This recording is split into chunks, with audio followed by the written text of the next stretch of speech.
और इस प्रोसेस में जो इन्वॉल्व होती है चीज़ें वो यहाँ का है सीलिया एपिथेलियम, और ये जो हमारी फ्लोपियन ट्यूब है ये कॉन्ट्रैक्शन करती है और कुछ हार्मोन जो हैं वो इन्फ्लुएंस करते हैं। तो ये तीन चीज़ें मिलकर जाइगोट को यहाँ से लेकर यहाँ आती हैं। तो कोई भी ऐसी वजह हो जिसमें ये फ्लोपियन ट्यूब डैमेज हो जाए या इसकी ऐसी इन तीनों में से दोनों में से कुछ भी डैमेज हो जाए तो ये आगे नहीं जाएगी।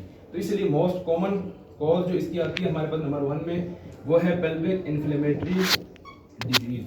ये है मोस्ट कॉमन। इसमें ये होता है जो हमारा एपिथेलियम है फ्लोपियन ट्यूब का वो डैमेज हो जाता है। जब डैमेज होता है तो वो आगे इसको मूव नहीं कर पाता, और जब वो मूव नहीं कर पाता तो वो प्रेगनेंसी जो है यहीं शुरू हो जाती है।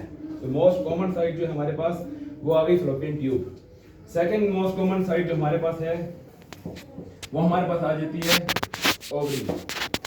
और ओवरी में यूजली अक्सर ऐसा होता है यही इम्प्लांट होती है और यहाँ से फिर अबॉर्ट होके वो ओवरी में चली जाती है। या फिर तीसरी साइड हमारे पास एब्डोमिनल है, और उसमें भी यही होता है कि पहले यहाँ प्लांट होती है जहाँ से अबॉर्ट होके एब्डोमिनल चली गई और वहाँ हमारी एक्टोपिक प्रेगनेंसी शुरू हो गई। बाकी साइड्स जो हैं वो रेयर हैं जिसमें ब्रॉड लिगामेंट आ जाता है, और कभी कभार बहुत रेयरली ऐसा होता है कि ये यहाँ से अबॉर्ट होके यहाँ आके नीचे सर्विक्स में जाके प्लांट हो जाती है या वजाइना में, लेकिन ये बहुत रेयर केस है। जो मोस्ट कॉमन है हमारे पास वो फ्लोपियन ट्यूब और उसकी वो भी एम्पूला में होती है। ये इसकी कॉजेज थी। अच्छा, इसके बाद इसकी जो ये साइड्स थी, इसके अलावा इसकी जो कॉज है वो है ट्यूबल सर्जरी। अगर हम किसी वजह से सर्जरी करते हैं फ्लोपियन ट्यूब की तो उसके बाद भी जो एक्टोपिक प्रेगनेंसी का रेशियो है वो काफ़ी हाई हो जाता है। या फिर किसी ने अगर बाई ट्यूबल लाइगेशन कराई हुई है, इसको बंद कराया है और ये स्पॉन्टेनियसली वापस खुल गई है, तो जब ये दोबारा खुलेगी तो ये पूरी तरह नहीं खुलती, ये थोड़ी सी स्टीनोसिस टाइप से होती है।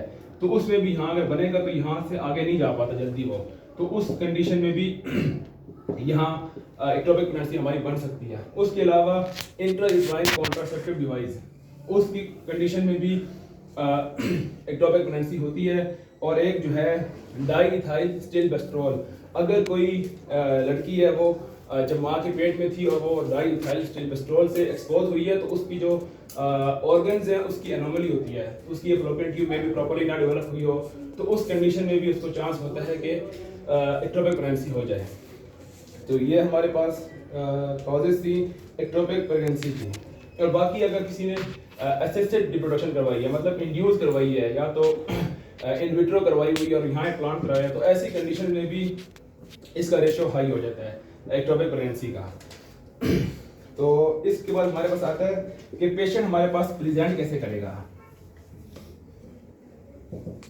इसका जो है वो है या पेशेंट हमारे पास एक्यूटली आएगा और यूजुअली यही होता है, या फिर क्रोनिक सब एक्यूट। एक्यूट में हमारे पास ये है ए मेनोरिया, एब्डोमिनल पेन, वजाइनल ब्लीडिंग।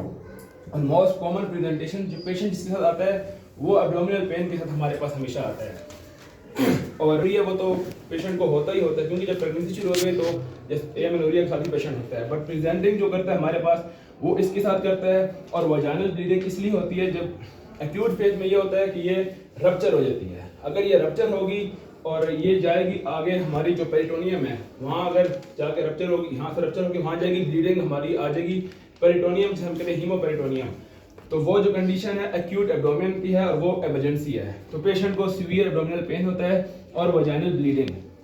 और वजाइनल ब्लीडिंग में जो डायग्नोस्टिक पॉइंट होता है जो वो prune juice like vaginal bleeding होती है। और ये प्रून जूस हमारा मतलब केएमयू में भी लिखा हुआ है, तो पिछली स्टेज में भी लिखा था कि पेशेंट को prune juice like vaginal bleeding हो रही है, तो डायग्नोसिस क्या है। तो इसकी diagnostic point prune juice like prune आलू बुखारे को बोलते हैं।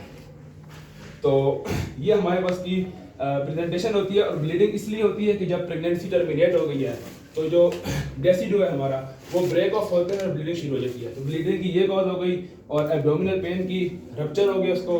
और जो एमेनोरिया वो तो ऑब्वियस बात है, प्रेगनेंसी में पेशेंट को एमेनोरिया होता ही होता है। क्रोनिक ये सब एक्यूट है, ये यूजली जो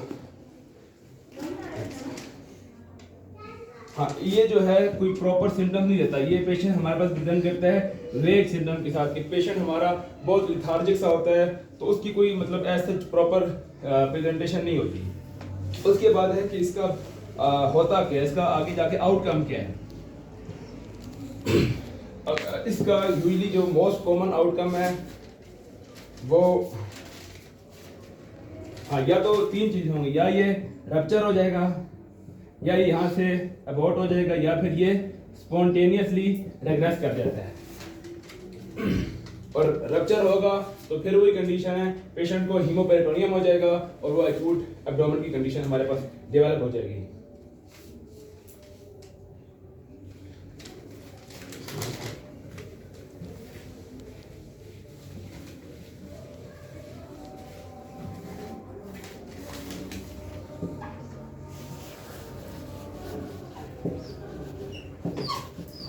अब हमारे पास आ गई हैं इन्वेस्टिगेशन में वही चीज़ है जो हम प्रेगनेंसी देखने के लिए यूजली करते हैं। पहली चीज़ हमारे पास आई होती है अल्ट्रासाउंड। इसमें हमारे पास 3 किस्म का है, या एब्डोमिनल अल्ट्रासाउंड हमारे पास आ गया, एब्डोमिनल, ट्रांसवजाइनल, और तीसरा डॉपलर अल्ट्रासाउंड जो है वो किसी भी कंडीशन में अगर डॉपलर अल्ट्रासाउंड हो रहा है तो वो सिर्फ देखता है कि वेसल से ब्लड फ्लो कितना जा रहा है। और ट्रांसवजाइनल और एब्डोमिनल में ट्रांसवजाइनल ज़्यादा बेहतर है, क्योंकि एब्डोमिनल जो है वो सिर्फ एक्सक्लूड करके बताता है हमें कि इसको इंट्रायूट्राइन प्रेगनेंसी नहीं है, जबकि वजाइनल में जो प्रोब है वो क्लोज प्रॉक्सिमिटी में आता है। तो इन सब में ट्रांसवजाइनल एब्डोमिनल से ज़्यादा बेहतर है। और इसके अलावा जो दूसरी चीज़ हम देखते हैं, हमारे पास जो HCG है, और HCG में हम लोग इसमें सीरम HCG देखते हैं बजाय यूरिन में देखने के। वो इसलिए कि अगर फर्टिलाइजेशन हो गई है तो फर्टिलाइजेशन के तकरीबन 7 से 10 डेज बाद सीरम HCG हाई होना शुरू हो जाता है। सीरम के अंदर HCG जो है वो सीरम में हाई होना शुरू हो जाता है, जबकि यूरिन में ऑलमोस्ट 6 वीक्स बाद जो है वो उसकी एडुकेट अमाउंट आती है कि हम लोग उसको डायग्नोस कर सकें। तो अगर पेशेंट हमारे पास इमीडिएट प्रेजेंट करेगा तो ये हमें अक्सर फॉल्स बता सकता है कि ये इसकी इतनी नहीं है, हालांकि उनको 6 वीक बाद हाई होता है। तो इसलिए सीरम हम लोग देख लेते हैं, और बेस्ट जो है वो ये है कि हम अल्ट्रासाउंड प्लस सीरम HCG के साथ कंफर्म कर लेते हैं कि एक्टोपिक प्रेगनेंसी को। और इसके अलावा और टेस्ट भी हैं, लेप्रोस्कोपी, कोल्पोस्कोपी, बट मेन जो है वो ये 2 है। हमने देखना है सीरम HCG और ट्रांसवजाइनल अल्ट्रासाउंड। इसके बाद हमारे पास आ गई ट्रीटमेंट हमारे पास 3 किस्म की है। एक